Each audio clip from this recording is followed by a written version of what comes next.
The automation of labor seems to be the big issue that everybody wants to talk about, and the one that a lot of people feel is going to be the big change in the next little while. But I think there's something people are forgetting about when it comes to the automation of labor. It has to correspond to the profit motive. Meaning that in history, any time there's been an automation of labor, it's been because it was cheaper than using human labor. But over the past 17 years or so, about the early 2000s, we've seen a serious stagnation of wages, meaning the cost of labor has remained relatively the same, has not increased with inflation or any other measures. But by that same token, we've also seen the rate in the automation of labor decrease at the same time. Why? Because the cost of labor has remained relatively the same. Now this is where Donald Trump comes in.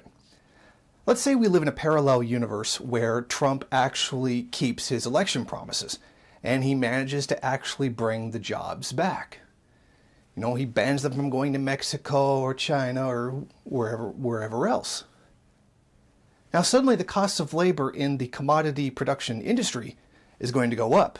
You know, 15, 20, 30 cents an hour in China, or a minimum wage of, say, $10 in the United States. That's an astronomical increase in the cost of labor. And that might very well stimulate the next round of automation. But don't we see a kind of a paradox here? The more labor becomes expensive, the more automation is put in. As workers fight for higher wages, better compensation for the labor, etc., the much greater the rate and the eventual outcome of automating labor. So we see a bit of a paradox here. Or is it? If we stand by traditional bourgeois economics, it would seem that workers have to accept lower wages or they're going to just be put straight out of work. But I think it tells us something else. It tells us Marxists something. You need to do revolution.